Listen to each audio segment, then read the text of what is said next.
નમસ્કાર મિત્રો, સ્વાગત છે તમારું અમારી ચેનલ નેવિકા સ્ટોરી પર એક નવા વિડીયોમાં। મિત્રો, મંગળવારના દિવસે કરવામાં આવેલો ઉપાય તમારા દીકરાના લગ્ન અવશ્ય કરાવશે। તો મિત્રો, વિડીયોમાં આગળ જતા પહેલા જો તમે ઈચ્છતા હોવ કે માતાજીની કૃપા તમારી ઉપર બની રહે તો વિડીયોને લાઇક કરી અને કમેન્ટમાં જય માતાજી જરૂર લખી દેજો કે જેથી માતાજીની કૃપા તમારી ઉપર સદા બની રહે। તો મિત્રો, કોઈપણ મંગળવારના દિવસે કરવામાં આવેલો ઉપાય તમારા દીકરાના લગ્ન અવશ્ય કરાવી શકે છે। જો તમારા દીકરા કે દીકરીના લગ્નમાં વાંધો આવતો હોય તેમજ તમે ઘણા બધા ઉપાય કરેલા છે પણ તેમ છતાં તેના લગ્ન માટે કોઈ માગું આવતું નથી તેમજ માગું આવે છે પણ તે વાત આગળ વધતી ન હોય તેમજ તમે બહુ દુઃખી થઈ ગયા હોવ તો તમારે આ ઉપાય અવશ્ય કરવો જોઈએ। તો મિત્રો, આજે અમે તમને જે ઉપાય જણાવવાના છીએ તો જો આ ઉપાય તમે સરખી રીતે સમજી લીધો અને અમારા દ્વારા જે ઉપાય જણાવવામાં આવે છે તે ઉપાય તમે જો મંગળવારના દિવસે કરી દીધો તો મિત્રો વિશ્વાસ રાખજો કે તમારા દીકરાના લગ્ન માટે જરૂર સારામાં સારો પ્રસ્તાવ આવશે અને તેના લગ્ન નક્કી થઈ જશે।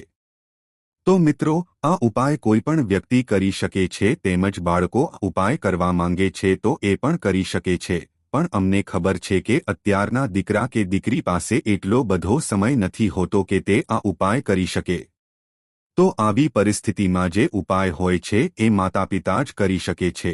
આટલા માટે મિત્રો, આ ચેનલના માધ્યમથી અમે તમને જેટલા પણ ઉપાય જણાવીએ છીએ એમાંથી લગભગ 80% ઉપાય એવા હોય છે કે જે માતાપિતા કરી શકે છે અને પોતાના દીકરા કે દીકરીના લગ્નમાં જે પણ બાધા આવે છે તેને દૂર કરી શકે છે। મિત્રો, ઘણા લોકોની કોમેન્ટ આ વિડીયોમાં આવે છે કે અમારા લગ્ન હજી પણ થઈ શકતા નથી તો મિત્રો અમે પણ તેને ઘણા બધા એવા ઉપાય જણાવેલા છે કે જેને કરવાથી તેના લગ્ન અવશ્ય થઈ ગયા છે। અમે જે પણ ઉપાય જણાવીએ છીએ તે ઉપાયને કરવાથી તમારા માટે ખુશખબર આવે છે। મિત્રો, ઘણા છોકરા અથવા છોકરી એવા પણ હોય છે કે જે જોવામાં બહુ સુંદર લાગતા હોય છે તેમજ તે બહુ સારી નોકરી પણ કરતા હોય છે તેમજ તેનો સારો ધંધો પણ ચાલતો હોય છે તેના ઘરના સભ્યો પણ બધા બહુ સારા હોય છે। આટલું બધું સારું હોવા છતાં પણ તેના લગ્નમાં બાધા આવતી હોય છે તો આનું કારણ શું હોઈ શકે છે? આથી મિત્રો, આનું કારણ છે એ જન્મકુંડળીનો સપ્તમ ભાવ હોય છે। જ્યારે પાપ ગ્રહો પ્રભાવમાં આવી જાય છે ત્યારે લગ્નમાં બાધા ઉત્પન્ન થતી હોય છે।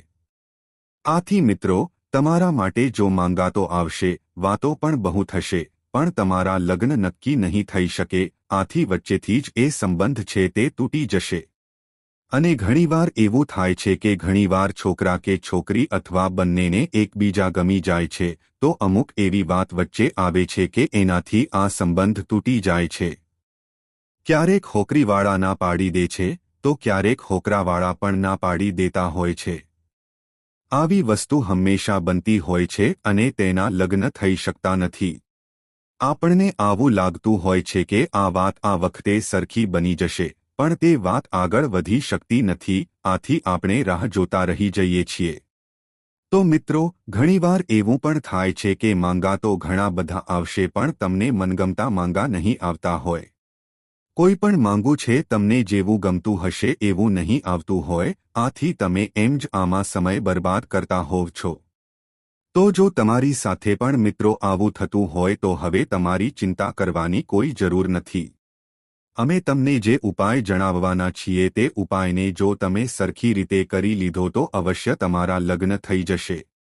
તો મિત્રો, ઉપાયમાં આગળ વધતા પહેલા જો તમે આ ચેનલમાં નવા હોવ અને હજી સુધી તમે અમારી નેવિકા સ્ટોરી યુટ્યુબ ચેનલને સબસ્ક્રાઇબ ન કરી હોય તો અત્યારે જ સબસ્ક્રાઇબ કરી લેજો કે જેથી કરીને તમને લગ્ન સંબંધિત તેમજ વાસ્તુશાસ્ત્રને લગતા ઉપાય તમને દરરોજ જાણવા મળશે। જો મિત્રો, તમે એકવાર અમારી નેવિકા સ્ટોરી યુટ્યુબ ચેનલને સબસ્ક્રાઇબ કરી લીધી તો તમે વિશ્વાસ રાખજો કે તમારો સમય વ્યર્થ અમે લોકો નહીં જવા દઈએ। તો મિત્રો, હવે આપણે આ ઉપાય વિશે આગળ વધીએ। તો મિત્રો, આ ઉપાય છે એ તમે કોઈપણ મંગળવારના દિવસે કરી શકો છો। મિત્રો, આમ જોઈએ તો દિવસમાં કોઈપણ સમયે ઉપાય કરી શકો છો પણ મિત્રો જો તમે સવારના સમયે ઉપાયો કરો છો તો તે અતિશ્રેષ્ઠ માનવામાં આવે છે। તો મિત્રો, કોઈપણ મંગળવારના દિવસે સવારના સમયે તમે કોશિશ કરજો કે આ ઉપાય થઈ શકે.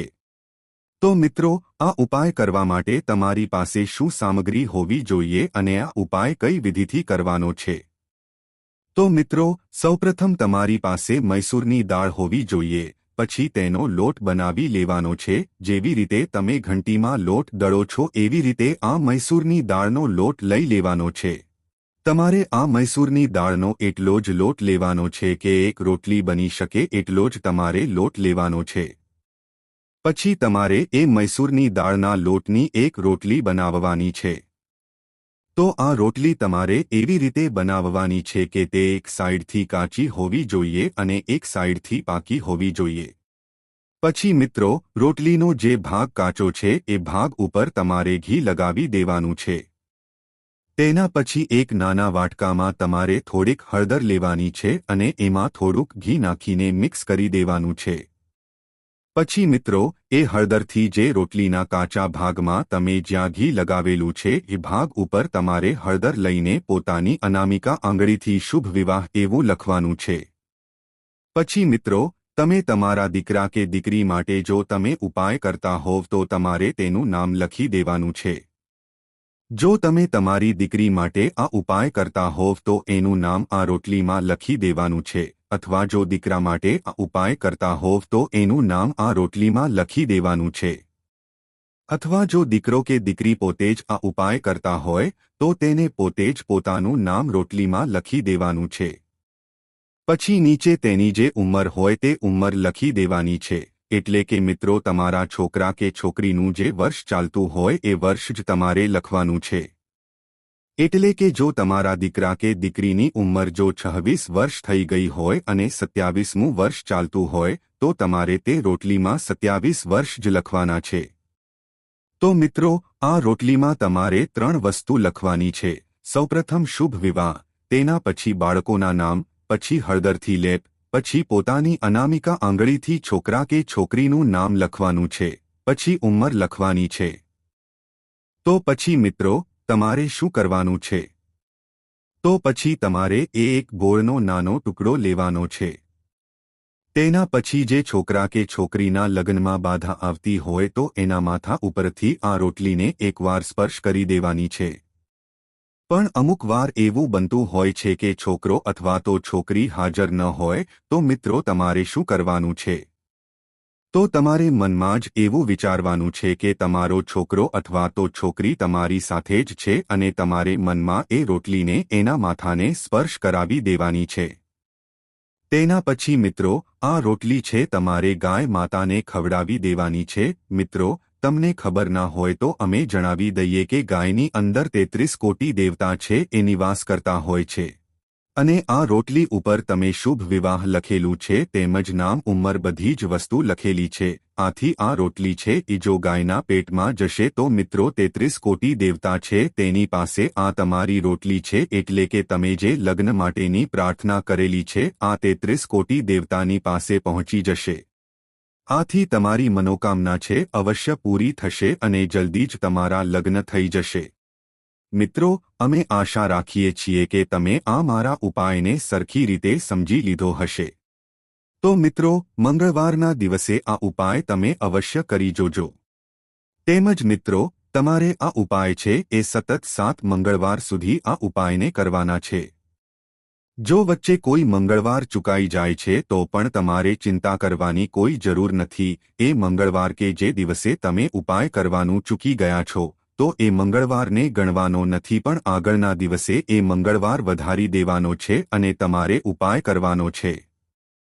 તો મિત્રો, અમે તમને આ ઉપાય સમજાવવાની બહુ સરખી રીતે કોશિશ કરી છે. આથી તમે આ ઉપાયને ભૂલ્યા વગર કરી લીધો તો અવશ્ય તમારા દીકરા કે દીકરીના લગ્ન થઈ જશે.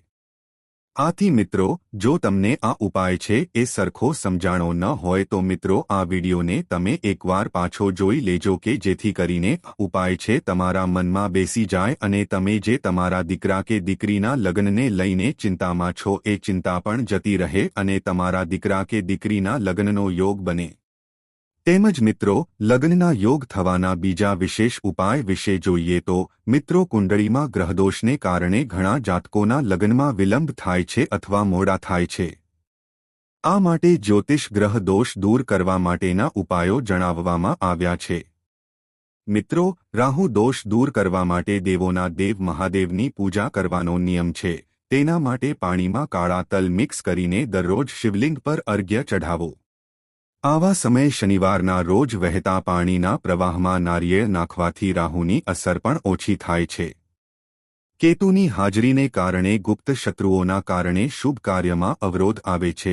આવામાં તમારે શુભ કાર્યની માહિતી કોઈની સાથે શેર ન કરવી જોઈએ. તેમજ મિત્રો કેતુના અવરોધને દૂર કરવા માટે દરેક સોમવાર અને શુક્રવારના રોજ ભગવાન શિવની પૂજા કરો. જો શનિદોષ હોય તો લગ્ન થવામાં ઘણી અડચણો આવે છે.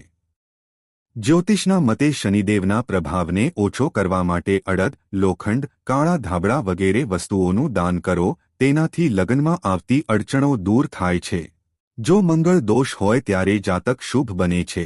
આ માટે જ્યોતિષીઓ કુંભ વિવાહ અને અર્ક વિવાહની ભલામણ કરે છે. આ સિવાય મંગળવારના રોજ લાલ વસ્તુઓનું દાન કરવું પણ શુભ છે. મિત્રો વાસ્તુશાસ્ત્ર મુજબ જે લોકો લગ્ન કરવા ઈચ્છે છે તેમનો રૂમ હંમેશા પશ્ચિમોત્તર દિશામાં હોવો જોઈએ. જો એવું સંભવ ન હોય તો એવામાં ઉત્તર દિશામાં રૂમ બનાવવો જોઈએ. એ ઉપરાંત પલંગને દિવાલથી થોડો દૂર રાખવો જોઈએ. તેમજ લગ્ન કરવાની ઈચ્છા રાખનાર વ્યક્તિએ ગુરુવારના દિવસે વ્રત કરવું જોઈએ. સાથે જ આ દિવસે કેળાના ઝાડની પૂજા પણ કરવી જોઈએ. એ ઉપરાંત પીળી વસ્તુઓનું દાન કરવું લાભકારી હોય છે. સાથે જ ગાયને ગોળ મિશ્રિત ચણાના લોટમાં હળદર મિક્સ કરીને ખવડાવવી જોઈએ. શક્ય હોય તો વિષ્ણુ ભગવાનના 108 નામોનો જાપ કરો. તેનાથી લગ્નમાં આવનારી અડચણો દૂર થાય છે. તેમજ મિત્રો જ્યોતિષશાસ્ત્ર મુજબ લગ્ન સંબંધી સમસ્યાઓને દૂર કરવા માટે 6 મુખી રુદ્રાક્ષ ધારણ કરવો લાભકારી છે. આ રુદ્રાક્ષને ભગવાન કાર્તિકેયનું રૂપ માનવામાં આવે છે. તેને પહેરવાથી લગ્ન સંબંધી સમસ્યાઓ દૂર થાય છે. તેમજ લગ્ન થવામાં જે પણ બાધા આવતી હશે એ પણ દૂર થશે. તેમજ નિયમિત શિવલિંગ પર જળ અર્પણ કરો. શિવલિંગ પર જળ ઉપરાંત ગાયનું કાચું દૂધ અને બિલીપત્ર અર્પણ કરો. એ પછી ભગવાન શિવને પોતાની મનોકામના કહો. કુંવારી કન્યાઓ 16 સોમવારનું વ્રત રાખી શકે છે. સાથે પાર્વતી મંગળનો પાઠ પણ કરી શકે છે. એવું કરવાથી જલ્દી લગ્નનો યોગ બને છે. તેની સાથે જ મિત્રો કોઈપણ પૂનમના દિવસે પીપળાના વૃક્ષની 108 વાર પરિક્રમા કરો. એ ઉપરાંત ગુરુવારના દિવસે વટના વૃક્ષને જળ અર્પણ કરો. એનાથી લગ્નમાં આવનાર બાધાઓ જલ્દી જ દૂર થઈ જાય છે અને લગ્નનો યોગ બને છે. તેમજ જ્યોતિષશાસ્ત્ર અનુસાર કુંડળીમાં માંગલિક દોષ હોય તો લગ્નમાં અવરોધો આવે છે. માંગલિક દોષના કારણે આવતા અવરોધોને દૂર કરવા માટે મંગળવારનું વ્રત કરવું જોઈએ અને ભગવાન હનુમાનની પૂજા કરવી જોઈએ. હનુમાનજીને ઘઉંના લોટ અને ગોળના લાડુ અર્પણ કરો. હનુમાનજીને સિંદૂર ચઢાવો અને રામાયણના બાલકાંડનો પાઠ કરો. આથી લગ્ન જલ્દી થશે. શનિની પ્રતિકૂળ સ્થિતિ પણ લગ્ન જીવનમાં અડચણ ઊભી કરે છે. શનિના કારણે આવતા અવરોધોને દૂર કરવા માટે દર શનિવારે શિવલિંગ પર કાળા તલ અર્પણ કરવા જોઈએ. શનિવારે કાળા કપડામાં બાંધીને આખા અડદ, લોખંડ, કાળા તલ અને સાબુનું દાન કરવાથી પણ લાભ થાય છે. તેમજ મિત્રો જો કોઈ છોકરીના લગ્ન થઈ રહ્યા હોય તો તેની ક્ષમતા અને શ્રદ્ધા અનુસાર તેનું ગુપ્ત દાન કરવું ખૂબ જ ફાયદાકારક છે. આનાથી વહેલા લગ્ન થાય છે અને લગ્ન જીવન સુખી બને છે. પરંતુ ક્યારે કોઈની સાથે દાનની ચર્ચા ન કરવી જોઈએ. કન્યાના લગ્નમાં ગુપ્ત દાન કરવાથી શનિ અને રાહુના કારણે લગ્નમાં આવતા અવરોધો દૂર થાય છે. તેમજ જ્યોતિષશાસ્ત્રમાં લગ્ન માટે ગુરુને મુખ્ય કારક માનવામાં આવે છે. જો ગુરુની સ્થિતિ અનુકૂળ ન હોય તો લગ્નમાં વિલંબ થાય છે. ગુરુને પ્રસન્ન કરવા માટે ગુરુવારે પીળા વસ્ત્રો પહેરવા જોઈએ. ચણાની દાળ, કેળા, હળદર અને કેસરનું સેવન ફાયદાકારક છે.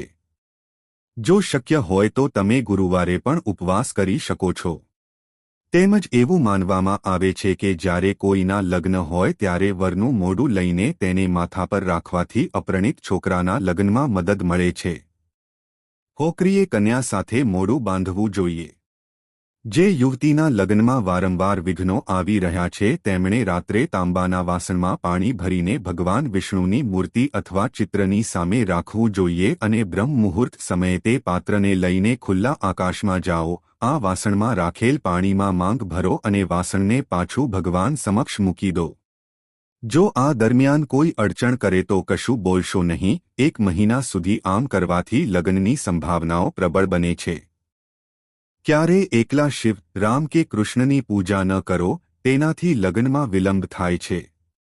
લગ્નમાં વિલંબ ટાળવા માટે શિવ પાર્વતી, રામસીતા અથવા કૃષ્ણ રાધાની યુગલ મૂર્તિઓની પૂજા કરો. તમે જે યુગલની પૂજા કરો છો, પૂજા કર્યા પછી તેના ચરણોમાં પાણી લઈ માંગ પૂરી કરો.